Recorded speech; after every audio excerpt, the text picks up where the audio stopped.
The very geography of Afghanistan molds a certain type of personality. Its people pride themselves on being warrior-like and defiant. This pride is furthered by their military victories and conquests throughout history, going on to establish numerous empires.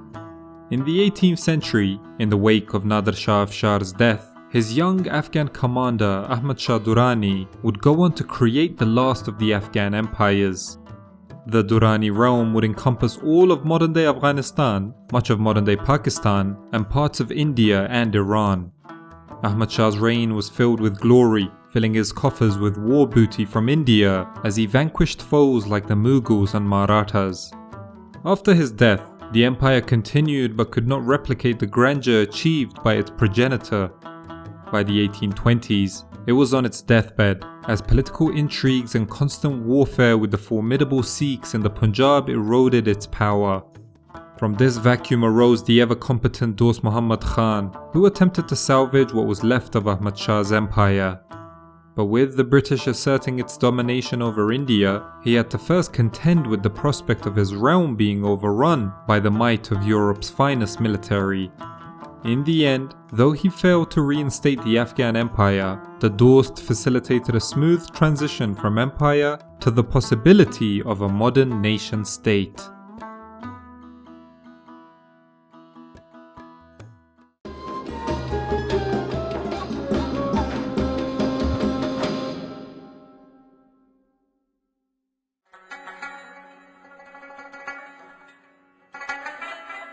The Afghans have a rich martial history, and their past vindicates this.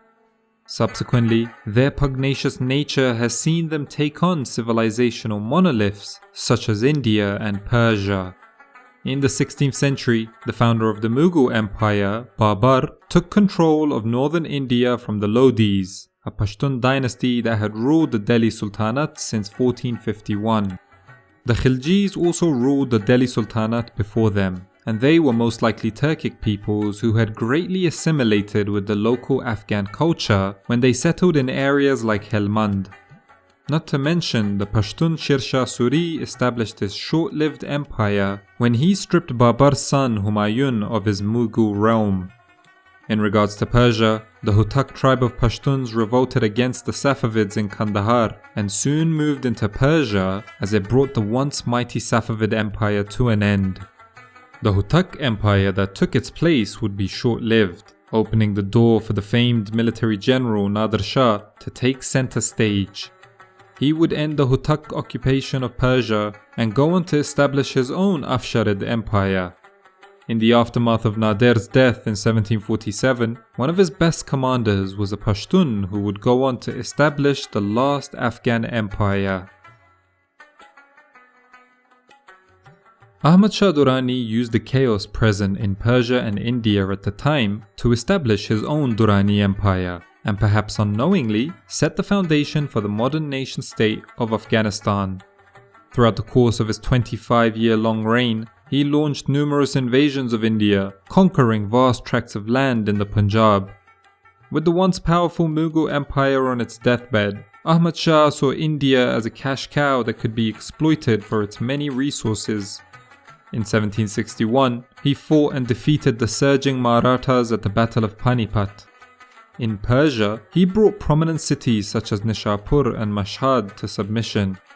Having established his capital at Kandahar, Ahmad Shah had established a state that at its peak in the 1760s was the second biggest empire in the Islamic world after the Ottomans. Little did he know that within 50 years of his death, his empire would itself be on the verge of destruction. In late 1772, in a mountain retreat east of Kandahar, Ahmad Shah would pass away. He had named his son Timur Mirza as his preferred successor, but he must have known that things would not go as smoothly as he had hoped for. Like many early modern empires, Ahmad Shah's kingdom was a fragile one. Punjab, with its rich revenues, had almost entirely been lost to the independent confederations of the Sikhs, even in Ahmad Shah's last years. The empire's structure was also highly personal and dependent on Ahmad Shah's relationships with the many nobles, vassal rulers, and other subjects he ruled.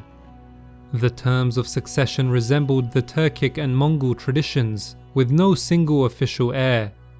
Therefore, the different princes who were appointed to govern large territories could expect to fight it out when the Shah died.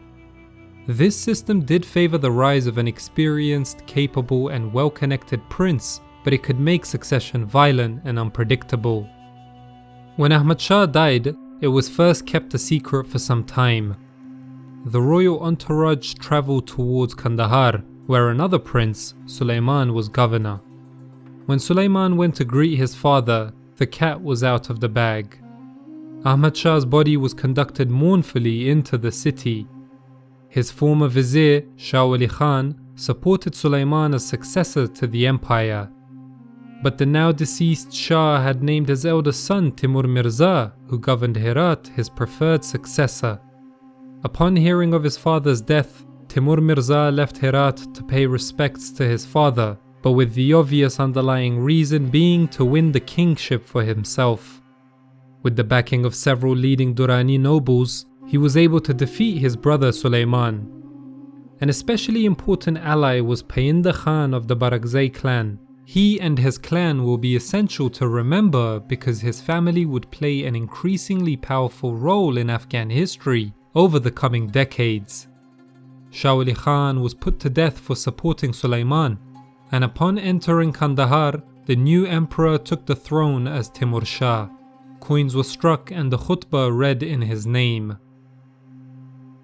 Timur Shah is usually viewed as having less energy for warfare or statecraft than his father, and more for arts and pleasures. Especially in colonial British sources, he is referred to as weaker and more indolent. His greater association with Persian speakers and Persian courtly culture ties in with this, as it is juxtaposed with the martial Pashtun tribal power wielded by his father. After one of Ahmad Shah's campaigns in India, Timur had married a Mughal princess, and the importation of Mughal higher culture was likely another source of influence behind this. It is also true that he never achieved the kinds of spectacular military campaigns his father had. His armies never reached past Lahore into the rest of Hindustan, and he added no new provinces to the empire. Poetry was certainly active in his court, though it had also been under Ahmad Shah. Poetry gatherings were held, especially in appreciation of the work of Bedil, the 17th century Indian poet whose Persian verses are much loved in Afghanistan to this day. In his courtly circle, there was at least one poetess, his wife Aisha Durrani. Women actively participated in poetry during this period. Ahmad Shah Durrani's mother Zarghuna Ana was a noted poetess, as was Nazo Tukhi, the mother of Mirwais Hutak. Timur Shah also has a collection of Pashto poems credited to him, but its authenticity and even his proficiency in Pashto is not fully agreed upon by scholars. Timur Shah's style was also more ceremonial than his father's. Observers of Ahmad Shah's camps and army had noted its discipline and stripped-down character. Little fanfare or pomp, no ostentatious elephant riding like the Mughal nobility. Timur Shah took to riding an elephant as a sign of royalty, and in the words of the early 20th century Afghan court historian Faiz Muhammad Khatib Hazara, he modelled his government on that of the great rulers. He wore a diamond-studded brooch on his turban and a bejeweled sash over his shoulder. His overcoat was ornamented with precious stones, and he wore the Kohinoor diamond on his right forearm and the Fakhraj ruby on his left. Ahmad Shah had been an officer first and had become an emperor, but his descendants were born royal and were able to look back to their forefather as a source of legitimacy. Nevertheless, Timur Shah was no absentee king. He did mount successful campaigns in the Punjab, notably retaking the city of Multan from Sikh forces in a large battle in 1780. He also checked the advance of the Emir of Bukhara, re-establishing the boundary between the two kingdoms as it had been under Ahmad Shah. His forces also defeated several rebellions. More research needs to be done on Durrani administrative and economic activities, but we know that in Peshawar, his winter residence, he created a large royal canal and added quarters to the great Balahisar fortress. He also went on to expand and embellish Kabul. Kabul is key to the story of the Duranis after Ahmad Shah. In 1780, Timur Shah moved the capital of the empire from Kandahar to this smaller city, making Kabul the center of the Afghan political landscape, which of course still holds today. The move to Kabul is usually ascribed to Timur Shah wanting to get away from the power base of the Durrani nobility, whose fiefs were concentrated at Kandahar. He had a messy relationship with the Durrani and other Pashtun chiefs. In around 1779 in Peshawar, a local chief of the Khalil clan orchestrated a coup attempt in favor of Timur Shah's son. Under pretense of mustering troops for an attack on Punjab, a large force was gathered and attacked the Balahisar fort while the Shah slept.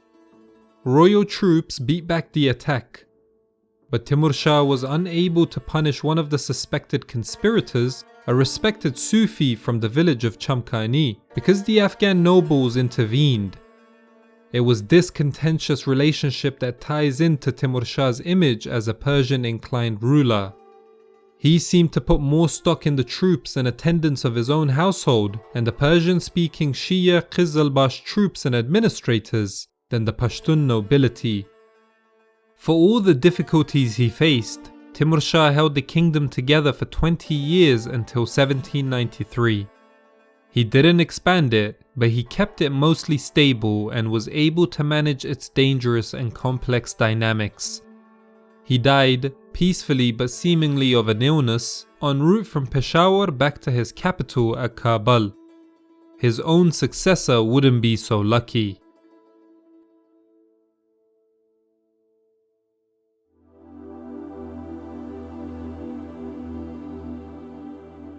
Ahmad Shah had had 6 sons, but Timur Shah fathered anywhere between 22 and 30, or maybe even more than that.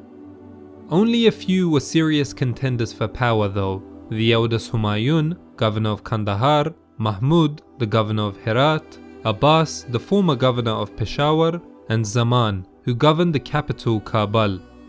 Of these, only the last 2 were at the capital when the Shah died. Most of the Durrani leaders, including the same Painda Khan who had sided with Timur Shah in 1773, settled on Zaman, barricading Abbas in his house with all the other princes. The roughly 23-year-old Zaman became Zaman Shah. For some time, Zaman Shah managed to build up his power successfully. His brother Humayun contested the kingship and managed to score some victories, but was eventually beaten, blinded, and imprisoned in Kabul with his brothers. Mahmoud, the other prince, agreed to acknowledge Zaman Shah without a fight initially, and when he did take the field, he was beaten several times.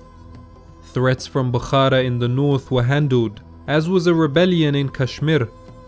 Durrani troops installed a friendly ruler in Baluchistan and kept the Durrani vassal ruler of Mashhad in Iran from being deposed. The new Shah was a lot more energetic militarily than his father and seemed intent on invading the Punjab and then Hindustan in the footsteps of his grandfather. Zaman Shah also took on building projects in Kabul, adding to its luster as a capital city. He expanded and added to the great royal castle called the Balahisar, just like the one at Peshawar. It seems that under his reign, the city gained a greater reputation for many lovely gardens. He also built fine palaces, gazebos, continued or started work on mosques, and even worked on the historic Shor Bazar market.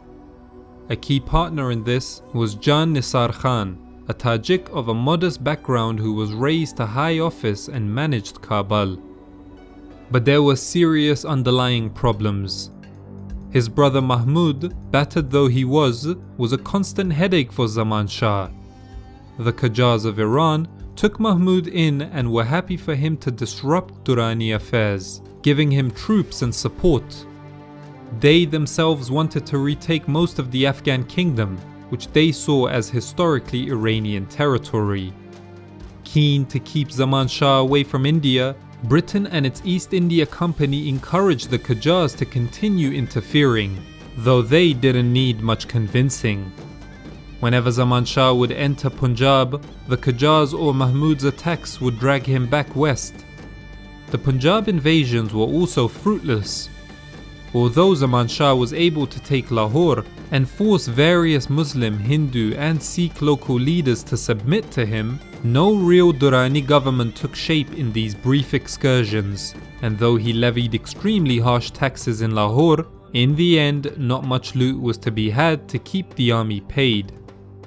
As Zaman Shah marched here and there to keep the empire together, his vizier Wafadar Khan built his own power. He was apparently unpopular with the other Afghan nobles, who were also worried about the eroding impact Zaman Shah's efforts to centralize power had on tribal power, as he seemingly sought to abolish their hereditary positions in the state. Painda Khan Barakzai and others conspired to depose the Shah and replace him with his brother Shuja al-Mulk. The vizier and Shah were tipped off and had a number of nobles, including Painda Khan, killed in 1800. By itself, Zaman Shah might have weathered the fallout from killing so many leading men, but its treasury was depleted and Mahmud was at large. Painda Khan's capable son Fateh Khan had also escaped the massacre and joined Mahmud. As Zaman Shah scrounged together an army to attack Punjab again, Mahmud and Fateh Khan gathered support and seized most of the empire from the west. Eventually, in the summer of 1801, they defeated Zaman Shah, who was captured and blinded. He had ruled for around 8 years and was only in his early 30s. The empire would totter on for some time until fracturing for good after 1818, but Zaman Shah was the last Durrani ruler to project any power across most of Ahmad Shah's old domain, from eastern Iran to Lahore. Mahmud Shah would barely have time to enjoy his new kingship. Within 2 years he had been driven out by his younger brother Shah Shuja al-Mulk. Shah Shuja ruled uneasily until 1809. Just like under Zaman Shah, Mahmud and the Qajars were still a looming threat in the west. In Punjab to the east, a powerful Sikh kingdom under Maharaja Ranjit Singh was the preeminent military power. Beyond was the British East India Company, now the most powerful state in South Asia. They had worked to keep Zaman Shah away from India. Now they sent an embassy to Shuja in 1808 and 1809 to build friendly ties, concerned about other possible enemies like Russia. Unbeknownst to the Afghans, the great game rivalry between Britain and Russia had commenced. Almost immediately after this British embassy, Shuja lost his throne to a resurgent Mahmud. This began a lifetime of exile and desperate attempts to retake the kingdom for Shuja. For Mahmud, 9 years of rule began. But it was Fateh Khan Barakzai, the son of Painda Khan and now the chief vizier, who seemed to manage most state affairs. On one level, what remained of the empire was just about holding together. In the east, the boundary with Ranjit Singh's state more or less held, and the two sides even cooperated on occasion. In the west, the Qajars did not manage to push to Herat as they hoped. On another level, Fateh Khan set the stage for the realm to splinter. Of special consequence was the fact that his many brothers and half-brothers were appointed to important provinces, where they built up their own power bases. Eventually, Fateh Khan's great power provoked an extreme reaction from Mahmud's son, Prince Kamran. Soon after a battle with the Qajar armies near Herat, Kamran had the vizier tortured and murdered. When Zaman Shah had killed Painda Khan, Fateh Khan was able to turn to Mahmud and his Persian hosts to depose him. After Fateh Khan's murder, the Barakzais as a whole took a far more leading role in driving out Mahmud and taking control. Mahmud's second reign ended in 1818, but he and Kamran managed to hold on to Herat until 1842. In the rest of the provinces, the Barakzai brothers continued to run their own affairs. but they kept up what historian Christine Noel Karimi calls a precarious equilibrium, with each other under a leading brother, Muhammad Azim Khan. Puppet Durrani kings were also seen as a necessity, with the most notable being Ayub Shah, who was crowned in Peshawar. The equilibrium ended in 1823. Muhammad Azim Khan died shortly after suffering a major defeat against the Sikh armies at Naushera east of Peshawar, a battle which opened up the city to eventual Sikh occupation. Infighting among the Barakzai brothers, each in their own principality, heightened. Kabul, the capital, was the prize. In the end, the conflict reached such a pitch that the pretense of Durrani rule was disposed of. Ayub Shah's son was strangled and he imprisoned by the rulers of Kandahar.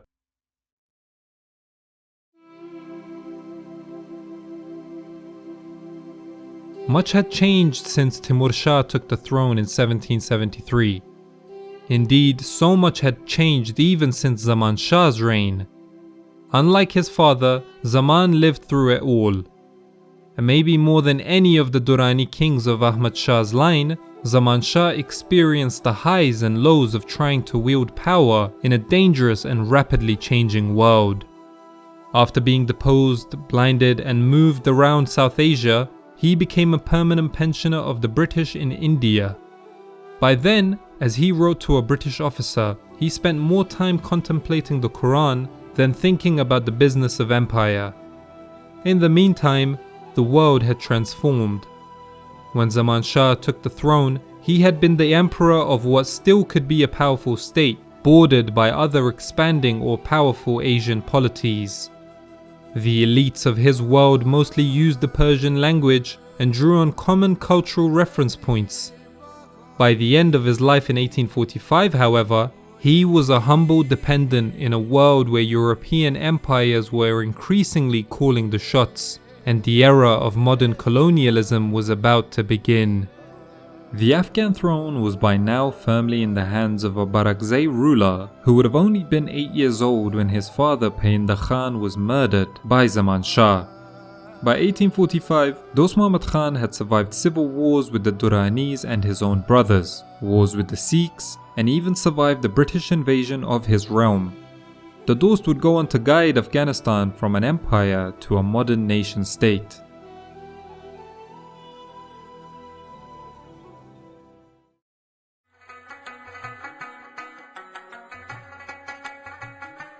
In 1792, as Timur Shah was struggling to hold his Durrani realm together, Dost Muhammad was born.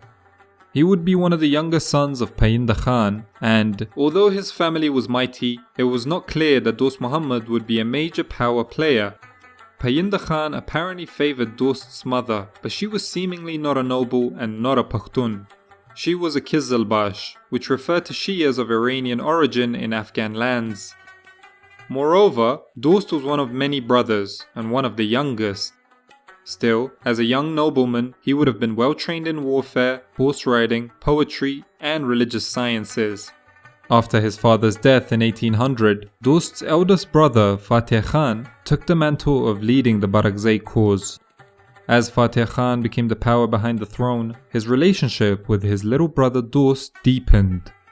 In that time, Dost must have proven his worth, because we find him taking on serious roles in Fateh Khan's expeditions at least twice.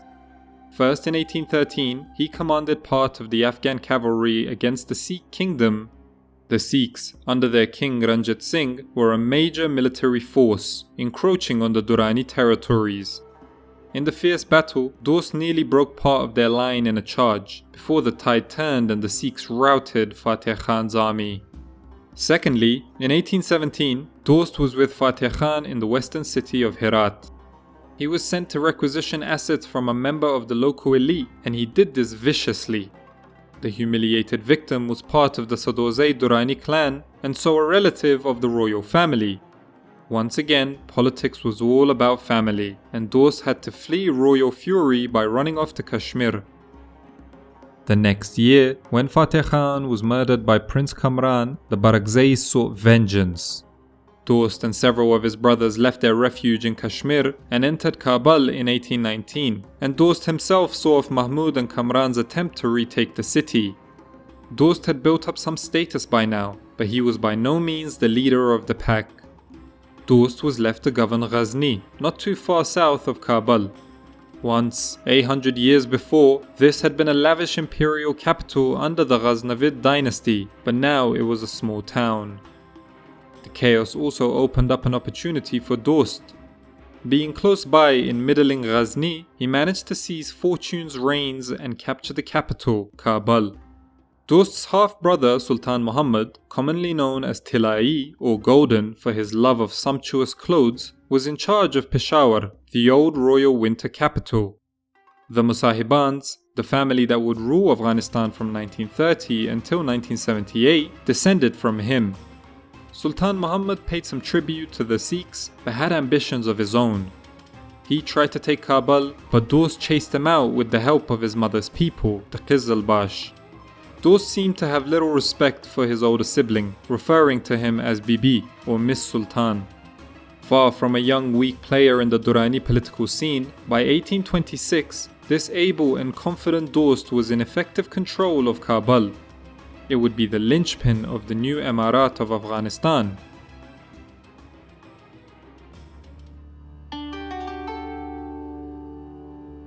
At this point, Dost had to address a fundamental question: on what basis was he ruling? Although the Sadozai dynasty had not lasted all that long, its prestige ran deep. You couldn't just claim to be the Shah by clicking your fingers. It would take some time for Dost to articulate a new vision, something his brothers never did. In the meantime, he secured Ghazni again. He also helped his Barakzai half-brothers who ruled Kandahar by defeating an attempt from Shuja al-Mulk, the former king who had fought Mahmoud to conquer the city in 1834. Despite a much larger army, Shuja was driven off by Dost's counterattack. Still, Shuja's belief in his inalienable right to kingship remained a threat. Another threat was Ranjit Singh, who had hosted Shuja and drawn up a treaty with him. In it, Shuja ceded Peshawar and other Durrani territory formally. On the ground, Singh installed a harsh military government in Peshawar. Sultan Muhammad Tilai and his brothers there kept large estates, but were increasingly sidelined in the region's governance. Many Durranis fled to Dost's realm in Kabul. By 1835, with these threats on his doorstep, Dost found a way to define his power. He would be something different to the ostentatious Shahs who claimed to be the kings of the world. Old royal administrative buildings were torn down. Dost wore simple white clothes and walked among the people hearing petitions. Unlike the Durrani emperors, with halos around their crowned heads, he was often depicted in a turban holding prayer beads. He held a modest ceremony, proclaiming himself not king or emperor, but commander of the faithful, Amir al-Mu'mineen. This was an old Islamic title given to military leaders by the caliphs in centuries past. With his new self-image as a commander for the Muslims, he first tried to take back Peshawar from the Sikhs by declaring a jihad. He also began issuing coins, the mark of a legitimate ruler. One from 1838 states, Amir Dost Muhammad resolved to wage jihad and to mint coins, may God grant him victory. Ultimately though, his war for Peshawar failed. Both the Afghan and Sikh armies caused devastation for villages in the Peshawar Valley for no gain. 2 years later, in 1837, he made another attempt on Peshawar, spearheaded by his capable son Muhammad Akbar Khan. Like his father back in 1813, Akbar Khan gave a good showing against the Sikhs in the Battle of Jamrud near the Khyber Pass. The fearsome Sikh general Hari Singh Nalwa was killed. But the battle was inconclusive and Dost again failed to take Peshawar. Dost Muhammad's main adversary was Ranjit Singh, but he was also well aware of two other great powers lurking beyond his territory. Russian power was expanding in Central Asia, and the British East India Company dominated most of India. The British also had a foot in Dost's own back door. An agent of theirs was working to prevent an Iranian takeover of Herat, still under Mahmoud Shah's son Kamran in 1838. Dost felt the British were in the best position to deliver Peshawar to him and out of Sikh hands. But he also knew they supported Shuja al-Mulk and moreover preferred to keep their alliance with the Sikhs made in 1809. Dost therefore welcomed a Russian agent at his court. This set off exaggerated panic among the British about the possibility of Russia threatening their Indian territories via Afghanistan. Dost's strategy was a time-honored one in the colonial age, to play these rivals off each other, pressuring them into allying with him and advancing his interests. But the extremity of the British response surpassed many expectations. Lord Auckland, the Governor-General of the East India Company, used the pretense of the Russian overture, Dost's attacks on the Sikhs, and restoring Shuja to the throne to invade Barakzai territories in 1838. The war was waged with Sikh help. Even though it is usually talked about as part of the great game competition between Britain and Russia, they were much more crucial players. Russia had very little real presence or capacity to intervene in Afghan lands. Ranjit Singh would also have been the war's big winner. Recall that Shuja, the British puppet, had agreed to formally sign away the old Durrani territories they had annexed. Dost resisted the British and Sadozai advance for some time, but quickly lost ground. He fortified the fortress at Ghazni, his old base. The exhausted British and Indian troops were taken aback by its size and strength, but they still managed to conquer it, putting them on the road to Kabul.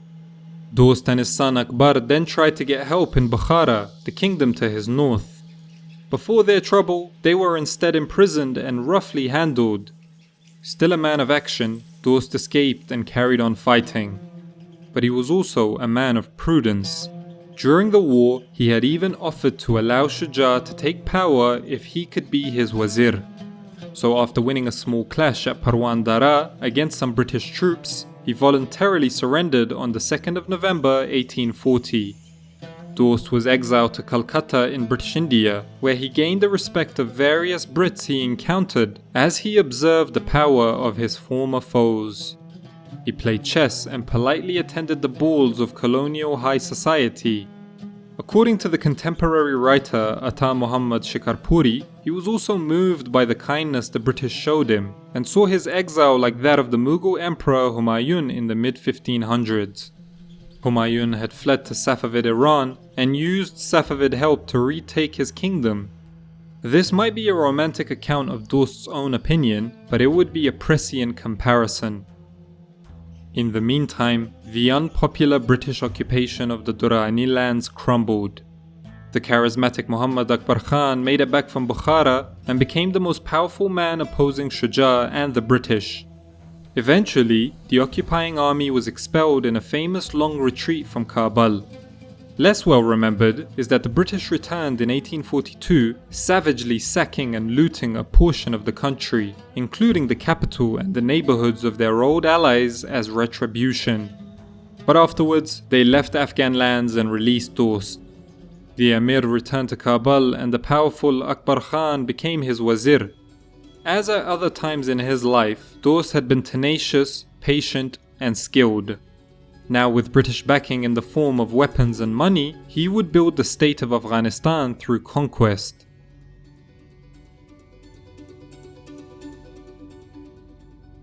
By this point, any hopes the Afghans had of reclaiming their imperial grandeur had dissipated. The Europeans had asserted themselves on the global stage with their military and technological superiority. The Afghans could no longer campaign into India as it was now a prized colony of the British. Nor could they look westward into Persia for conquest, as it would destabilize great game dynamics vis-a-vis Russia and Britain. Now the aim for Afghanistan became one of survival. In order to do this, it needed to be knitted together as a cohesive unit in line with the dominant emerging trend of a nation state.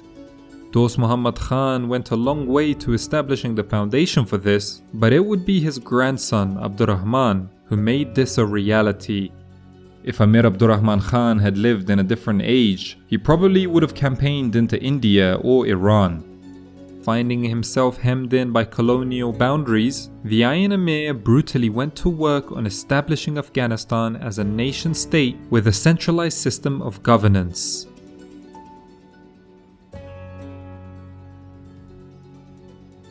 Thank you guys for watching. I want to give a massive shout out to Timur Khan from the University of Leiden. His help during the writing of the script was invaluable. If you guys are interested in Pashtun history in the 18th and 19th century, please check out his academia profile. I've put the link in the description below.